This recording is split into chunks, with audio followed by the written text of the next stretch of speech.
and I'll just watch people come in.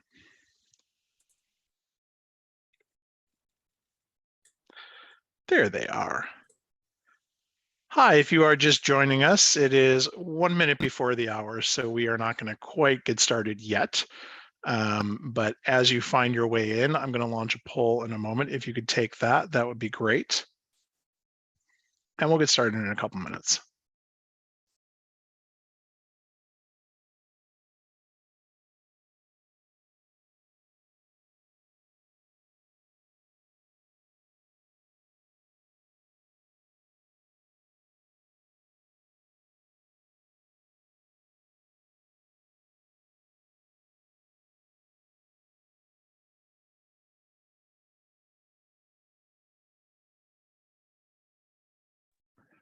For those of you just joining us, we're still not quite at the top of the hour, so we've got a little bit of time here.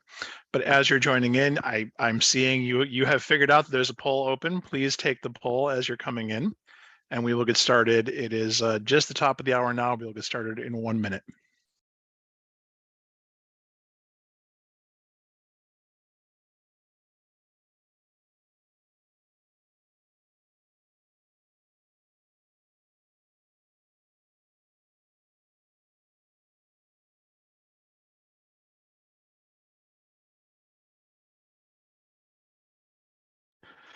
For those of you just coming in, I can tell that everyone's Outlook alert has gone off. People are joining in a little quicker now.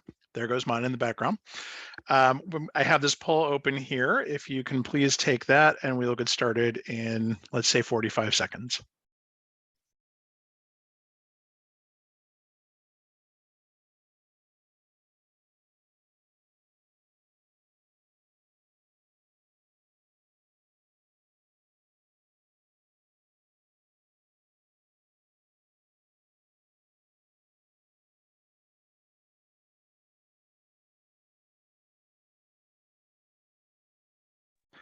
Okay, our 45 seconds are up. So thank you for joining today. As you are coming in, please fill out the poll here. I will launch the results in a moment.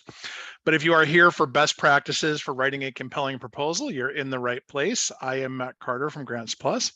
I am joined by Kelly Howard, also of Grants Plus, who is our senior advisor for writing. She is our writing guru. So this was a perfect opportunity to bring her in. So thank you for being here. I'm going to leave this poll open for a little longer. Looks like people are still taking it. So just a quick moment about Grants Plus before we talk about our partnership. So we are a national grant-seeking consulting firm. We have been doing this for 15 years this year. We just celebrated our anniversary. We've got about 34 staff around the country, all of whom have all sorts of experience with grant writing, from tiny organizations to universities. So we have seen most, if not all, of what's out there. And I know that I speak for my colleagues, and especially for me, that we are very happy to have this partnership with NCCER, because all of NCCER's partners are doing great work. I've had a chance in coaching sessions to talk with a lot of you one-on-one, and I know that you are all focused on what you do, which is vocational education and getting people into the crafts. But I keep backing out and seeing the result, which is getting people into great sustainable careers. And it is very personally gratifying to work with you guys, because a lot of organizations promise things that you guys actually do. So very happy about this partnership. And as we are working together here through February, we've got a few things going on. I apologize for those of you who have been in the other webinars who've heard this. We are doing a webinar series that is through February 2023. So those are the third Wednesday, today is Wednesday, of every month through February. There's also some pre-vetted funding opportunities available on the page where you signed up for this webinar. Those are being updated pretty regularly. We've broadened out a little bit of what we're looking for, so those are being updated regularly. There's also one-on-one coaching sessions. Same page where you signed up for this. If you scroll farther down, you can sign up for a coaching session and talk to one of our Grants Plus experts about whatever is bothering you with grant seeking, whether it's how do I get started, how do I approach this particular funder, how do I go about getting my first federal grant, whatever that is. They're half-hour sessions. They are free to you, and you will get some great advice. And I will tell you on my end, again, it's been a pleasure to talk with so many of you through all of that. So Kelly, do you want to introduce yourself really quickly before I get into our ground rules for the day? I've been talking this whole time. Sure, I can do that. My name is Kelly Howard. As Matt said, I am Senior Advisor for Writing at Grants Plus. I've actually been there for just a little over a year now. And I come from a very long career of grant writing, grant seeking, and some general fundraising too, but mostly related to grants. And I've worked for a number of different organizations and missions. And I'm really excited to be here with you today. So thank you for having me. Great, thank you. So a couple ground rules for today, actually one main ground rule, and that is if you have questions, ask them at any time, but please use the Q&A feature, not the chat. It's just easier for us to keep track of things and not lose them. Having said that, I'm going to drop a link in the chat at some point, but please use the Q&A feature for any of the questions you've got. So let us get into today's topic, which is how to go about writing a good grant. And I'm going to end our poll here and share the results because we've got a pretty good cluster here. So a lot of you have never written a proposal before or have participated on a team. That is great. You don't have to unlearn anything. So good. We will be going over kind of some basics here, and you will walk into this as a pro. For those of you that have either led a team or have written a proposal yourself, there should be some good tips on just kind of current best practices in here that will help you with the next time you do this. So very good. Let's stop that and get into our topic here. So first things first, I'm going to turn this over to Kelly. The first thing we like to do when we work with clients, we're talking about writing a grant, is figure out what their ask is. So Kelly's going to run through this section with you, and I am going to drop a link in the chat at some point, and I will probably break in and let you know that I have. Kelly, all yours. Matt. Absolutely. Thank you. So what is your ask is sort of step number one. The central feature of any compelling ask is just knowing literally what your ask is. That is one of the most important questions we need to ask to get, or to answer to get started. So the first thing is just knowing what makes your ask clear to the person who you're asking to give you money in this case. So you want to identify a simple, clear thesis statement. You can consider it a soundbite, whatever it is, whatever term you're most comfortable with. Just making sure that you're identifying what it is that you want to communicate, what it is you need, why you need it, who you're helping, and how you're helping. You want to think of it sort of as an introduction, or the concept of an elevator speech, where maybe you only have 30 seconds to give somebody the most important elements of whatever you're trying to say. And you want it, whatever it is, you want to make sure that it's something that's memorable, and then you want to reinforce that throughout your proposal. So making sure, for example, that whoever's reading your proposal, if you can condense it down, your ask down to, a couple of sentences, maybe a few sentences, and that they're going to remember that through the rest of the proposal. They're going to remember what the ask is and what the central theme of that is. So when we talk about the components of a clear ask, we start with the need. Identifying the need and demonstrating that the need is urgent and needs to be addressed right now. So in this case, it may be, people need good jobs and the country needs more craft workers. So that identifies the need very simply. What activities are you going to do to address the need? And those are tied directly to the need that you've identified. And then also, once you get into writing the narrative, you explain that in more detail. Who's going to benefit? Making sure you know who the population you are that's serving, and making sure that population matches the need that you've identified.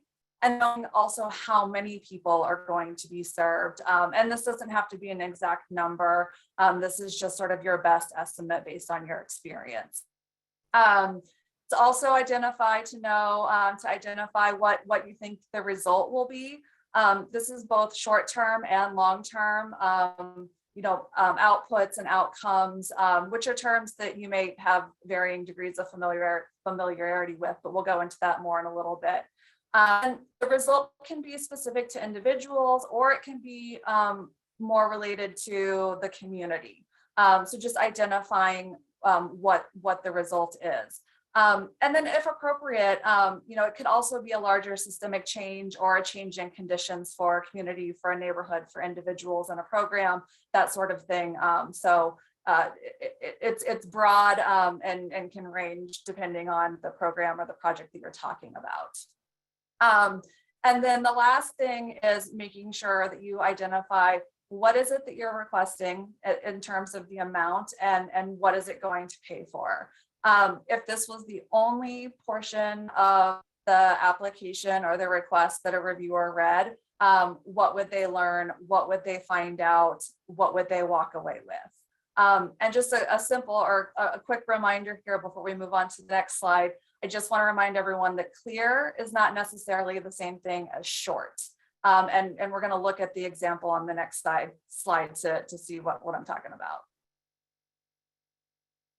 So this is an example of an unclear ask. I'm not going to read it to you, but I am going to point out a couple of things here. So it says an after-school program, but it doesn't say what the purpose of the program is or what that program is trying to do. It says multiple opportunities, but it's not specific about what those activities are. It says many teens, but doesn't identify a number or a range, if that's the appropriate thing. It also doesn't identify who those teens are or where they came from. And this, lastly, it doesn't specify how much they're requesting or how they're going to use the money that they get. So the next slide is just sort of a reminder again about questions we're trying to answer as clearly and concisely as possible.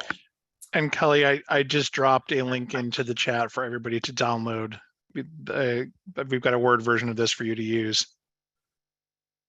Yeah, thank you, Matt. Yeah, so definitely download that and use it to help guide you as you dive into some proposal writing. So the questions we're trying to answer, which is in the column on the left here, and then we've just sort of provided some examples about how you could answer those questions simply, succinctly, in the right column. So, what is the need in the community? What are you going to do to address that need? What do you need to address the need? So, the equipment, the resources, that sort of thing. Who's going to benefit from your program? And what is the result going to be ultimately?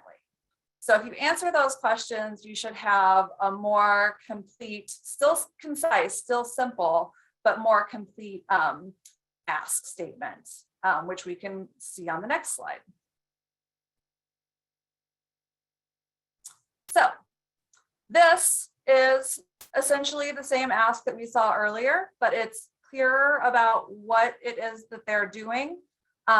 So it says it identifies the after school craft career exploration. So that's saying without using a lot of words or a lot of description, it is a craft career exploration program.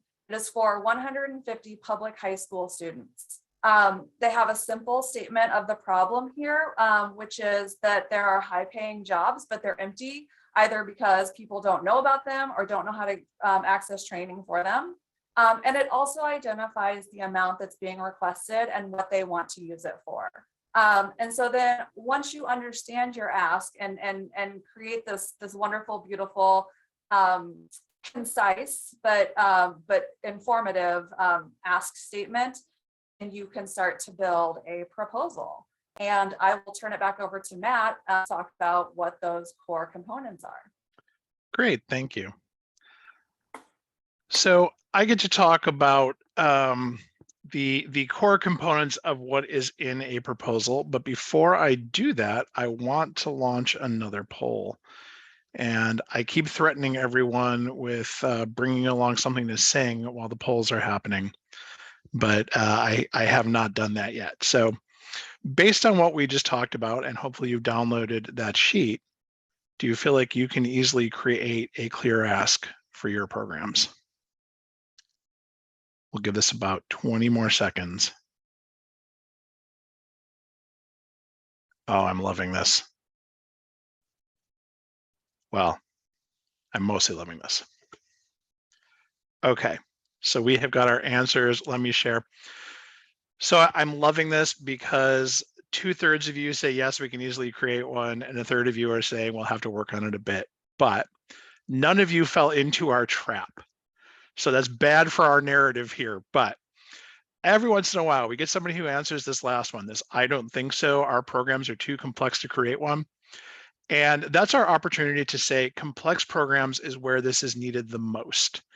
We work with a lot of different organizations. Some of them have 15 different programs, all of which intersect with each other in really weird ways that I'm not even sure sometimes the people running those programs understand exactly how they all work together.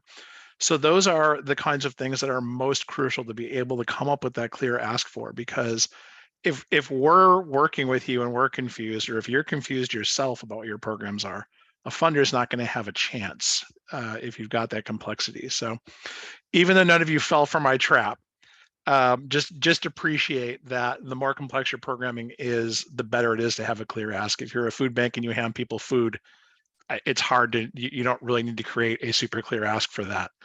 But the more complex the programming gets, the more important that is. So that is our plug on that. So let's talk about the basic core components of a proposal. And I should recognize beforehand too that we because we're grant nerds, laugh hilariously at our little in joke of, if you've met one funder, you've met one funder, because every grant maker is different. But this is sort of aimed at the mean. This is what we are going to talk about applies to most funders most of the time in most situations.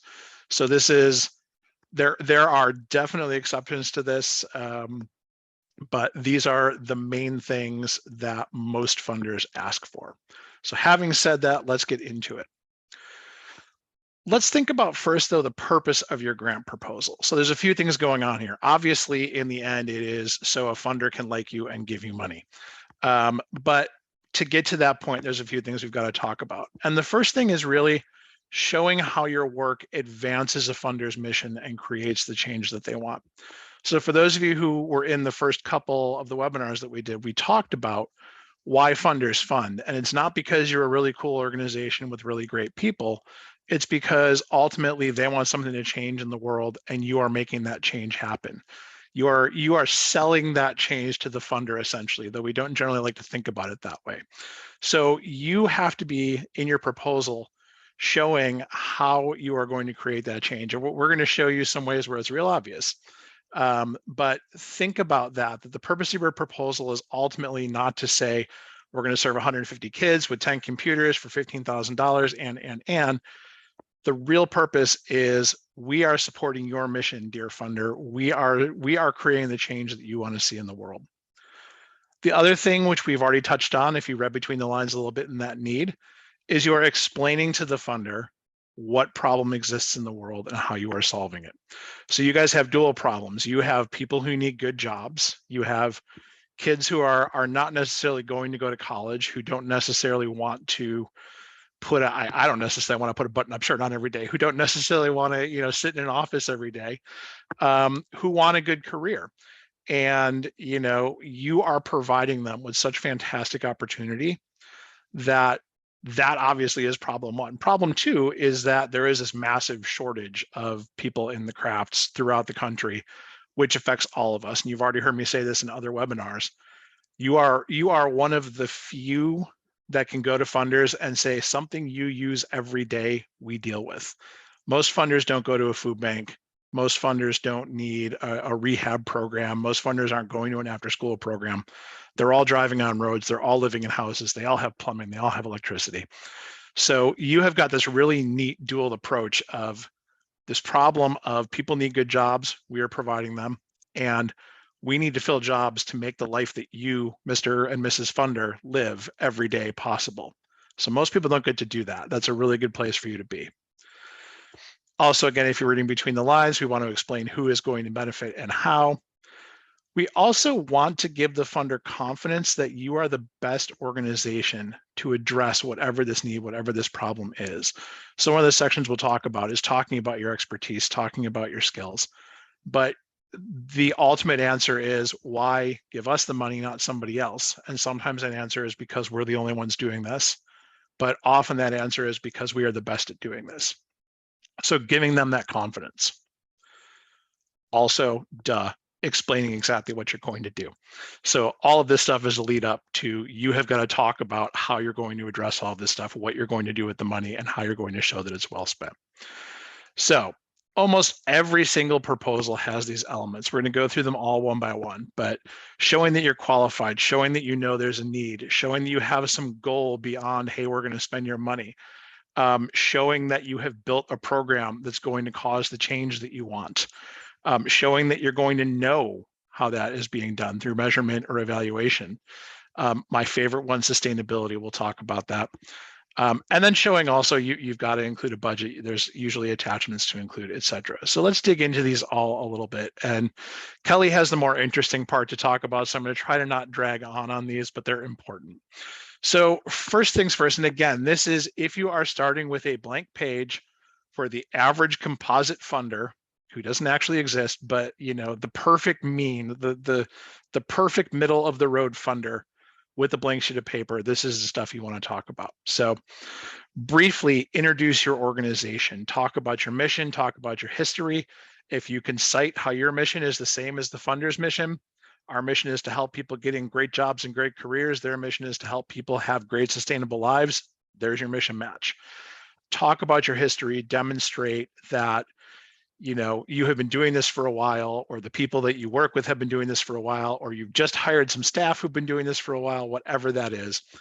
And if your work in the past has also advanced this funder's mission before you knew they existed, before they knew you existed, mention that. Talk about how you have a 20-year career of training people for great jobs. Your organization's been doing this since 1993. Give them that confidence that you're awesome. And then even if you are going, so let's say you've got 4 or 5 major programs, you're doing electrician training, plumbing training, all of that, and you're asking for one particular program, still talk about the rest of them. Again, giving them that confidence that you are qualified, that you have a history of success, that you're awesome, and they should fund you. So that's sort of, and that's usually like 1 page. This is all. None of this is set in stone, but just, we're thinking about maybe like an 8 to 10 page proposal here. So that's roughly 1 page. Next, based on what we just talked about, the need and the target population. So knowing that there is a need out there, being able to back that up with data, and talking just about what the problem is, who's facing it, and that you know how to solve it. So a lot of you, for who you serve, is transition age youth. And that's the term the funders use, by the way. Remember that. I've said it a bunch of times. But those kids 16 to 24 who you want to make sure aren't working at McDonald's for the next 30 years. Transition age youth is a big one. So who you're going to serve. People who are traditionally not served in or not working in craft careers, expanding out who your jobs are open to, all of that. Talking about how they are affected by the needs you will address. So that again, you've got kind of 2 things on that. So you've got the people that you are actually training, and their need is, listen, we want to make sure that these transition age youth or adults that are transitioning new careers, whatever that is, or adults that need to be upskilled to move to that next step in their career, making sure that you're saying, look, these are people who need to get more money, be more sustainable, et cetera, et cetera. The focus being on the people, and then some additional focus on, and also there is a need for these careers, and we know they're well paying because there's a shortage, all of that. But really focusing on how you are impacting the lives of the people that you're teaching, that you're serving, et cetera.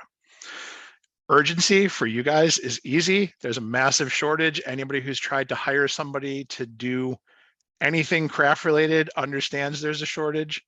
So urgency is a gimme for you. But even if it's not, there's also, if we don't catch someone before they graduate high school, for a lot of you who are doing those pipelining programs back into high school, if we don't catch someone before they leave high school, they're likely going to wander around in really terrible jobs for a while, and then maybe they'll get lucky and bump up against us and find something good. So you've got that urgency built in. Anywhere you can, and I know you guys have all sorts of data, back this stuff up with data. If you can get local data that shows, in your city, there are 300,000 unfilled jobs and it currently costs twice as much as it should to get a toilet installed, whatever that is, being able to back that up with data and show the funder that you don't just think this stuff, this stuff, there's a need, is important. And again, some of this stuff is so in the news and so in front of everybody's face that you've got an advantage here. So that is, again, 1 to 2 pages talking about that need. So next is one that I think a lot of people skip. They go from need to their program. So we know that people need jobs. Here's how we're going to get them in these great jobs. But a lot of funders want to see goals and objectives. And even for those that don't, it's worth putting in, because it's good to show that you have got some goal out there that you may never achieve, but you're working towards. So your goal is every person who has any interest in a craft career has a pipeline into a good job and the skills they need to get it. That's probably never going to happen. You're always going to miss somebody, but just that you're working towards something. And that helps the funders see that you are working towards this larger goal that hopefully matches their larger goal. Their mission is everyone has a sustainable job upon graduating, whether it's high school or college. Again, not probably going to happen, but that's what you're working towards in this very large scale. So having that goal and having it match with what a funder wants to see is really key for all of this. Then having those objectives that lead you towards that goal. And those are the more practical things. Those are what I think most people think of with goals and objectives is, well, our objective is to, going back to our example of the Clear Ask, our objective is 150 kids are going to take our course and have this experience and have decided their careers and all of that. So those are all the things that you're going to do. That's basically like what you're going to accomplish with their money. So your objective is, we need this funding so we can make these things happen towards this long-term goal of, but having those both, even if the funder's not asking for them, shows that you're not just throwing a program together for the sake of it, that you've really thought this through. So next up is the meat of your proposal. So this is your program description. This is what you're going to do with the money. And again, this is, I think, where a lot of people go right to, which, if that's the way your brain works, that's fine, nothing wrong with that, but make sure you're doing this other stuff before it. So this is really, again, with that sort of 8 to 10 page proposal, this is like 2 to 4 pages with really the meat of what you're going to do. So what are the activities? What outcomes are they going to achieve?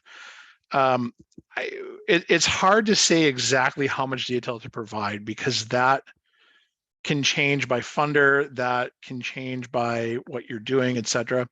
But you want enough detail to convince them that you have thought this through, that you have taken care of the planning, that this isn't a harebrained idea. This is a real thing that you have thought through and you know what you're going to do. And we talked about this in the budgeting session, but making sure that you have thought through everything that is needed and that you have a plan for that. So, for a lot of you, you need a lot of space to do what you're doing, or you need really cool VR headsets to do this, or you need augmented reality welding sets, which I hope to play with someday.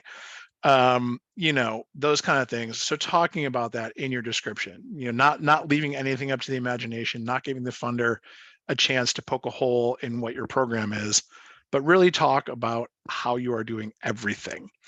And then also being clear about how you're going to achieve your objectives and advance your goals.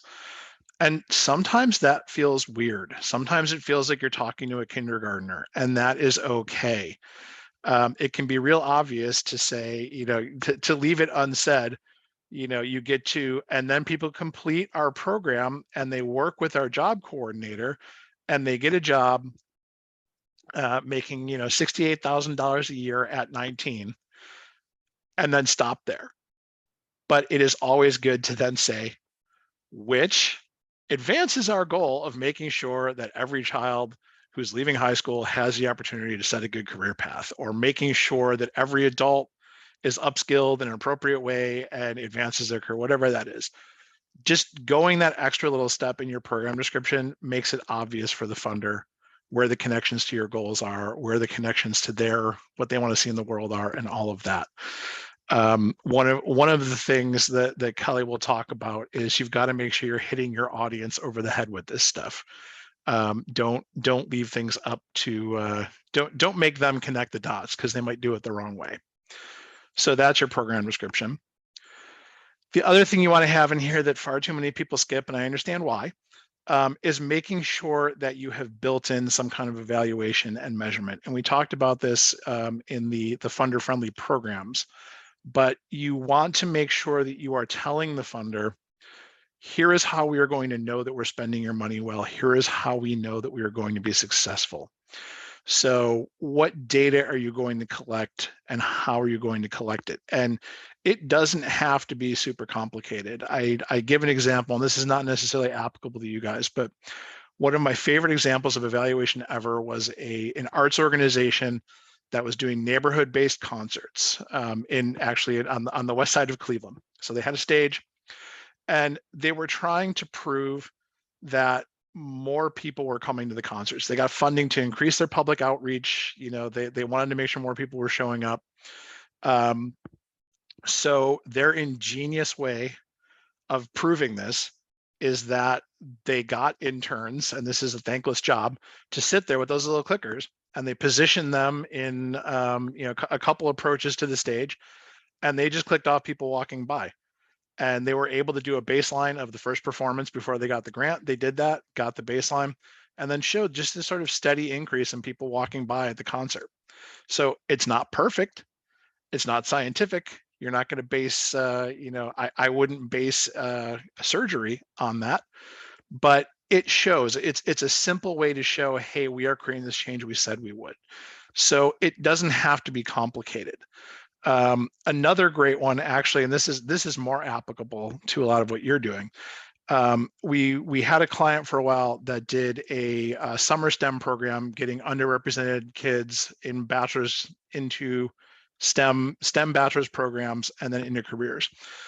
And their ingenious hack was, as part of the program, in your first week, you have to create a LinkedIn profile. So you're in this program, you create your LinkedIn profile about how you're in school and what you're studying and all of that. And you just learn a little bit about LinkedIn and how to use that to advance your career. Except the other side of this was the program kept all the info for every kid's LinkedIn. And over, I think by now, about 10 years, is just able to once a year go through, click on their sheet of everybody's LinkedIn and see if they're still in STEM careers, if they've advanced in their career, et cetera. So again, not complicated, just keeping a LinkedIn link, building into the program, having these kids do the profile, but just a really easy way to get really good data. So think about that kind of stuff when you're designing your programs, and make sure that if you've got something like that, you are telling the funder what you're going to do and how you're going to use it. The other thing too, and this is, funders are not great about this, but make sure that you have a plan for what you're going to do with whatever data you're collecting. And that is partially to show the funder that you're doing that, but that's partially for you. You're spending time and money to collect it anyway. So talk to the funder about how you're going to analyze it, how you're going to make program changes. If you are tracking people getting jobs and you find that once they complete your training, it's suddenly taking them 6 months to get a job where it used to take 6 hours, understanding, hey, we are throwing up a red flag on that and we're going to do something about that. So A, you should have that in your program anyway. And B, in your proposal, when you're talking about how you're going to evaluate success, talk about that. Talk about how you are actually going to use this data, because that will put you above a lot of other people looking for funding from them, that you've got a plan for changing things if you're not successful. So that I will get off my soapbox on that. I actually kind of love evaluation. The other question that a lot of funders ask, and this is one that I hate, is funding and sustainability. A lot of funders will say things like, if you only get part of this grant, what will you do? Or if we fund you this year, but not next year, what will you do? And it's not necessarily a fair question. We are all looking for grants because if we could get this money elsewhere, we would have. So you've got to answer it, but it's not super fair. So being able to just say, hey, we are, and again, most of you are in a really good position because you've already got most of your funding. You're looking for gap funding from grants. So, our funding is currently sustained by a combination of state grants, tuition, reimbursements from contractors, blah, blah. Your funding will represent 15% of the total budget. We obviously hope that you will fund us, but if you don't, here's what we'll do. And then also being able to describe what you will do beyond the grant period, which Kelly can virtually kick me under the table. I'm going to go out on a limb and say 9 times out of 10, it is some paragraph to the effect of, we are broadening our funding opportunity searches. We are working with our board to identify corporate partners. We are reaching out to more individual donors to talk about the importance of what we're doing and are in general trying to get more money. Sometimes that's all you can say because that's the reality. But again, funders generally want to see that. I will say, since COVID, I've been seeing this question go away on a lot of proposals. So maybe in a couple of years, if we're teaching this again, this won't be here. But for now, it's there to be answered. So we're almost done with our sections. This is kind of the sections of your narrative. But then you've got attachments.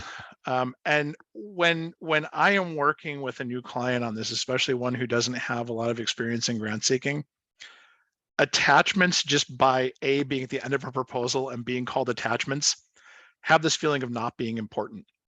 And they're very important. So we actually a lot of times talk about getting all the attachments together first. So most funders, if you are requesting a grant for a particular program, which most grants are for a particular program, they're going to want to see a program budget. If you have questions on that, go back to the page and watch the recording that we did on budgeting. They're probably going to want to see your organization budget as well as your program budget. They're almost always going to want to see your audit. They're almost always going to want proof of your 501c3 status, whether that's for you or for a fiscal agent you're working with. And they're almost always going to want to see your board of directors list. So again, these are 9 out of 10 funders are going to ask for these things. Sometimes you get some interesting requests from particular funders, like they want to see your organizational budget with your year to date within the past 30 days, or they want both your audit and your 990 tax return form, or they want your board of directors list plus their contact info, plus their employers, plus their terms, plus. So one of the I'm gonna spoil Kelly a little bit. One of the things she's going to say is read the instructions. Read the instructions on these things too, and make sure you're following them, because they will sometimes ask for left field type things. But these are kind of your common ones. So with that, kind of having gone through the sections, I am going to turn over to Kelly for how you actually then do those sections well. Thanks, Matt. So yeah, in addition to just knowing and being familiar with all of the different components of a proposal, it's also important to understand what qualities make a strong proposal. And we're going to go into each of these sort of elements individually. Matt, you can go ahead and switch to the next slide. But I just want to note here, I've sort of been noticing as Matt's been talking that he's been sneaking in some advice. And this section that I'm going to be talking about is basically going to distill all of that and help you learn what the elements, what are the qualities that can help set your proposal apart from others. So you can see this diagram here. A strong proposal is one that's complete, error-free, clear and logical, engaging, persuasive and compelling, and tailored to the funder. And again, Matt snuck a lot of this in during his section. So a lot of this is a little bit repetitive, but I think it's important to discuss them individually and talk about why they'll help set your proposal apart from the others that a funder may be reviewing.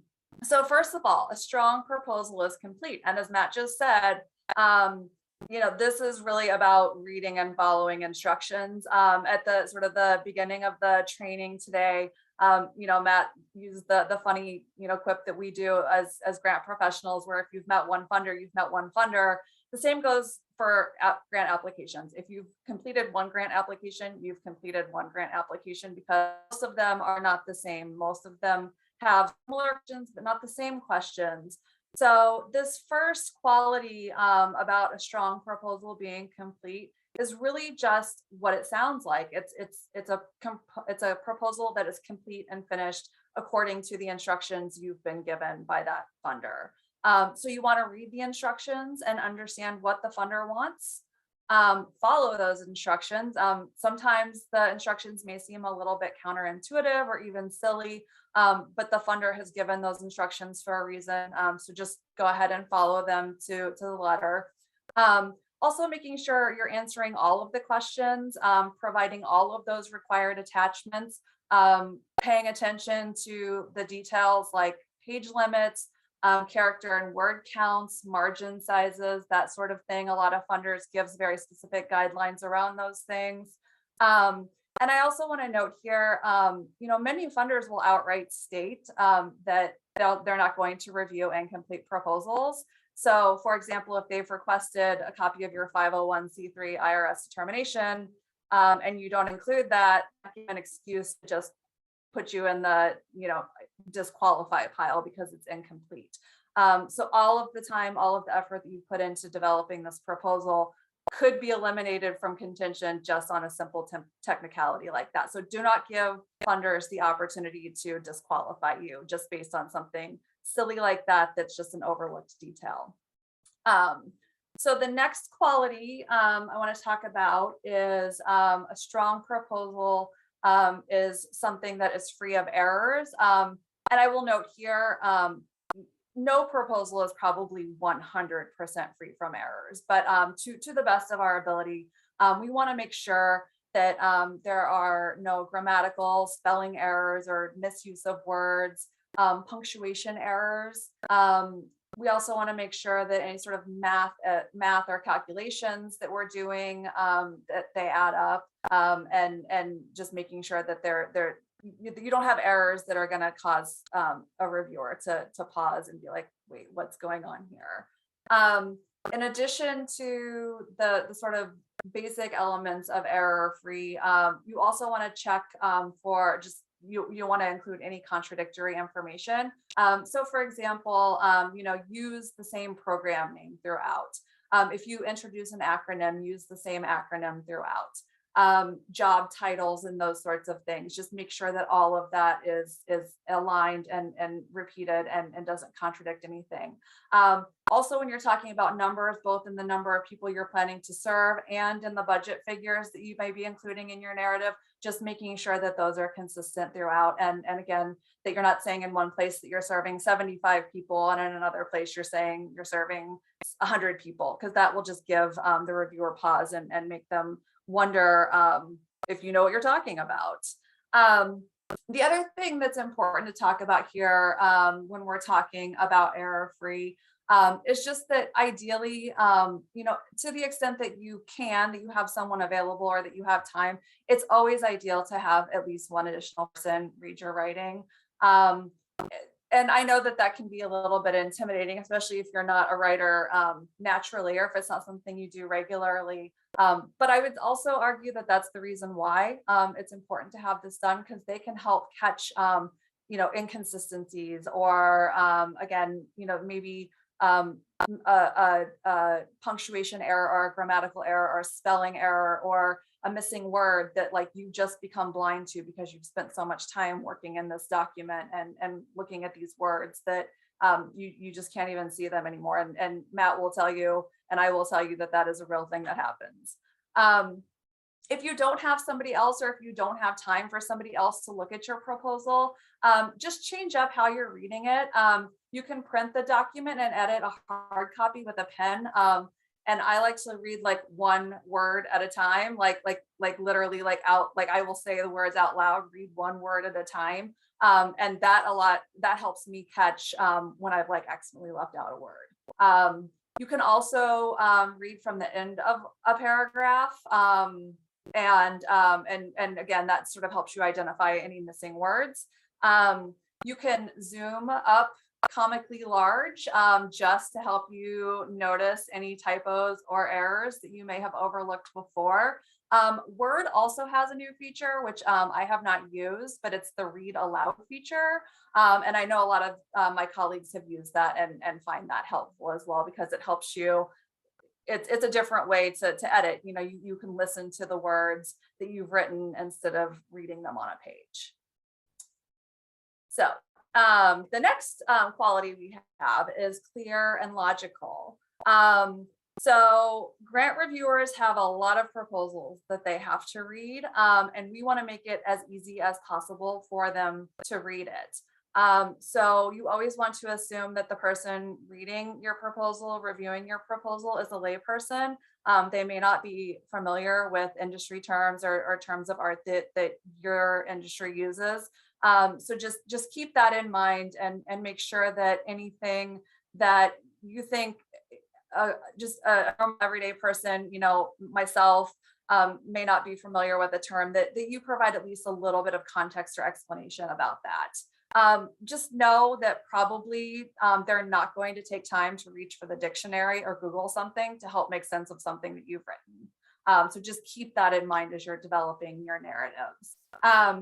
Also, make sure that you're complete. If this is a little bit more challenging when you've got those applications that ask you a series of questions and you're trying to answer the questions even within a certain word count. But try to avoid using cross references. So, if you're trying to make a point in one section about a need, don't cross reference another section. Just make the point, summarize the point that you're trying to make in this section, and then you can go into more detail in a later section. And that will just avoid people having to flip back and forth or flip around and reread sections to make sense of what you're writing. We've already started talking about this a little bit, but any acronyms you use, make sure that you explain them. The rule that we generally use is the first time you spell it out, so the full term or program name or whatever, and then you identify the abbreviation or the acronym that goes along that and use that same one throughout. And then also just being sure that your language is precise, that you're not leaving out anything that could leave it open to interpretation, and that you're using concise language. If you remember going back to sort of the basics of sentence structure, try to avoid those run-on sentences. Use commas and periods and those things to your advantage. And again, like as you're reviewing it, reading it out loud, and wherever those natural pauses are when you would be reading it out loud or reading it in your head, put a comma there or break up the sentence or whatever it is, just to help make that flow a little bit easier. You also want to use navigational aids, and that's like to the extent possible based on the instructions for the proposal you're working on. But section headings, titles, those prompts to help the reader follow along and understand, okay, now this section is going to be about the need. This section is going to be about the program and what they're trying to do. This next section is going to be about goals and objectives. Just sort of helping them navigate their way through the proposal. Next up is an engaging proposal.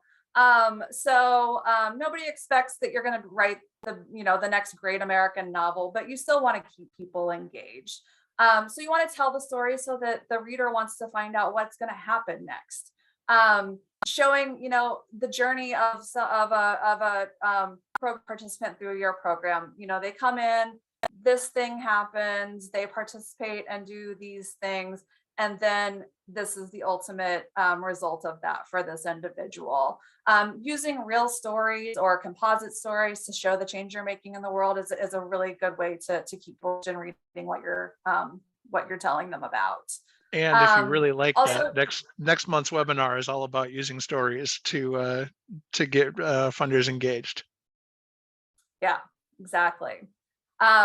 And then the other important tip here under engaging writing is using an active voice versus a passive voice. And that is, I'm just going to give this like quick example. So an example of a passive voice would be saying tutoring will be provided 5 days per week.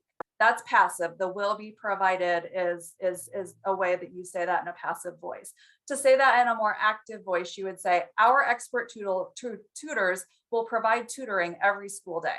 And that, that says the same thing, but says it in a much more authoritative, much more active way.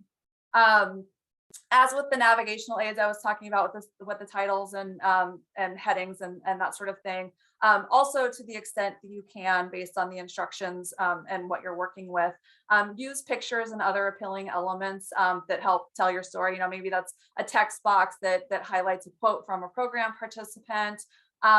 Illustrate using quotes and images that illustrate what you're describing, just versus like random images or quotes that you may have on hand. And also, if you are using photos, use your own photos that have been approved, have clearance, whatever, versus stock images, because that just makes more of an impact. The next thing we're going to be talking about is persuasiveness, making sure that you're appealing to both logic and emotion. And that's because different people, different kinds of people read your proposal. Some people are really all about the facts. Other people really respond more to the pulling of those heartstrings and the human side of your story. So just make sure that you're doing a good balance of those in your proposals. The logic is the facts, the data, maybe your organization's history of success. And I just want to really quickly here include this note about data. Make sure that when you're including data that you contextualize it for the reader and explain why it's relevant or why it's important, rather than just spewing numbers and facts and data that you found, because that really helps, again, sort of round out and tell the story. And you also want to appeal, like I said, to the emotion. What are those real stories of transformation? Why is this important? What difference is this going to make in our community? What difference is it going to make to these participants? All of those sorts of things. The other important thing here when talking about being persuasive, and Matt talked about this a little while ago, is using an authoritative tone that positions your organization as the expert. So you guys are the expert on what you do, on the services you're providing, on the impact you're having in your communities. So speak with authority about that. And again, for those of you who aren't maybe natural writers or who don't feel like writing is a strength of yours, don't let those insecurities you feel about the writing process itself sneak into the proposal. Just say write out what you would say if you were talking to somebody in person. And you can go back in and polish it up later if you need to, but just speak with authority and let the reader know that you're the subject matter expert on this. I know we're running a little bit close on time, so I'm going to speed my way through these next couple. Matt already talked about this too. So a strong proposal is tailored, which means that it draws a clear connection between what you're asking and whatever the funder is interested in based on their mission or their funding priorities. A couple of examples of this are much like the whatever foundation, we believe that every child should be able to read by first grade. So that's an example of saying, the work that we're doing aligns with your mission. Another trick that we like to use is studying the language and terms of funders, their communications on their website, any newsletters, any interviews that you can find with them from local news or whatever. Identify what those common words and phrases are, and then use those to your advantage. So you're basically speaking their own language back to them. And then there's also a note here about tone. There's a more formal tone, which may make more sense for, like a government grant proposal that's really more interested in like the quantitative data, maybe not so interested in personal stories. Versus, maybe like a family foundation ask, sort of is more moved by those stories than they would be by the data. There's also your relationship with the funder. If you have a long history with the funder, if you know the program officer, if you know the board of president or whatever, that's the opportunity to maybe be a little bit more informal in your approach, versus if you don't know them at all and you're going to them with a first time request, that may require a little bit more formal of an approach and tone. The last thing I want to mention here, just because it didn't appear on our list, but it's an increasingly important aspect and things that an issue that funders are looking at, is about equity and inclusiveness. And this is a lot about community involvement. So in your case, maybe that's involving contractors and unions or others who provide jobs. Even the people that you're trying to bring into careers, like students, for example, including them and making sure that their voices are reflected in your proposals. Talk about any internal commitments that you have to diversity, equity, and inclusion efforts. And this is just something, you're thinking about and moving toward. And again, including those different voices in your decision-making processes and how your programs get developed and delivered. And then also importance about the language that you're using, and being as specific as possible, being respectful, first of all, and also specific about the populations you're serving. Matt gave some good examples earlier about, transition aged youth, people who have not traditionally considered craft careers, or groups who are underrepresented in the craft career field. So those are just some considerations to keep in mind, and some qualities that can help set your proposal apart from others that you're competing against. And Kelly, that's a good point that I should have led with. All of this is because your proposal is in a big stack, metaphorically or for real. And you want to be the one that the funder remembers reading, and after they've read their 15th one, your work is still stuck in their head. So that is a really great point, that this is all, to get you ahead of the competition. So that is all we have for today. We've got our little question slide up here if you've got anything to put into the Q&A. But two things going on here. I'm going to launch a poll to rate our work today. And also let's talk about what's next. So I kind of rudely broke in on Kelly here. Our next webinar, we actually moved this up based on some results from the survey some of you filled out, is talking about using stories to supercharge your fundraising. So understanding how you can use storytelling to make you stand out in that pile and bring in more money. Some different simple storytelling techniques that will connect your work with funders, and really understanding how to use different techniques for different types of proposals, because not everyone works for every proposal. But we're going to talk about a few key ways that you can use stories to really talk about what you're doing, who you are serving, and stand out. So you can register for that on the resource page. So as far as your next steps, our recording for this, if you're interested, you want to pass it along to someone, will be available, should be tomorrow. Explore the resource page. If you'd like to learn more, sign up for a coaching session. We are always happy to have people sign up for those. And hope that you all have a great month, and we will see you in November. Thank you for joining us.